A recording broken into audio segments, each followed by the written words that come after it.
Hello నమస్తే. నేను doctor Ganesh Almuru urologist and transplant surgeon trust hospital Kakinada. ఈరోజు చాలామంది అడిగే ఒక ప్రశ్న ఏంటంటే, డాక్టర్ గారు నాకు రాళ్ళు మళ్ళీ మళ్ళీ వస్తున్నాయండి. ఏమన్నా టెస్ట్‌లు ఉంటాయా? తెలుసుకోవడానికి ఎందుకొస్తున్నాయనేది అడుగుతా ఉంటారండి. దీనికి మెయిన్ 2 రకాల టెస్ట్‌లు ఉన్నాయి.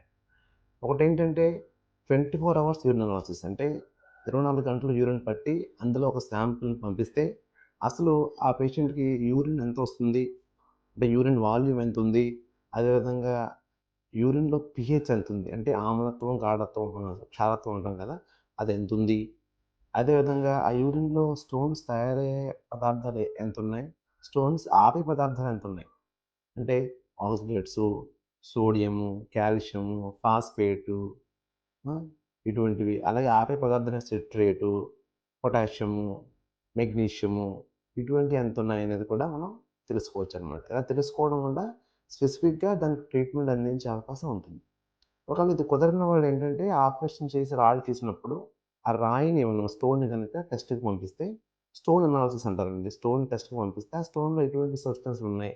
అంటే నార్మల్‌గా ఉండాల్సిన సబ్స్టెన్స్ లాగా ఉన్నాయా? లేదా అన్‌యూజువల్‌గా ఏదైనా ఉన్నాయా అనేది మనకు తెలుస్తుందండి. కొన్నిసార్లు సిస్టైన్ అని ఇటువంటి స్టోన్స్ కూడా ఉంటాయి. అవి జెనెటిక్ ప్రాబ్లమ్స్ వల్ల వస్తాయి. అంటే జీన్స్ వల్ల అవి వస్తాయండి. ఇటువంటివి కూడా మనం తెలుసుకోవడానికి అవకాశం ఉంటుంది.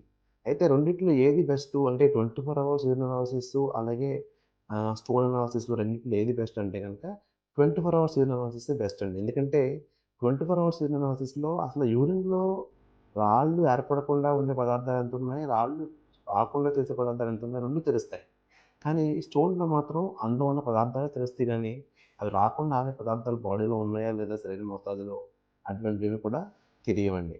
సో, ఈ 2 టెస్టులు చేయించుకోవడం వల్ల మనం స్పెసిఫిక్ ట్రీట్మెంట్ అందించుకుంటే ఫ్యూచర్‌లో రాళ్ళు రాకుండా ఆపగలిగేటువంటి ట్రీట్మెంట్ మనం చేసుకునే అవకాశం ఉంటుందండి.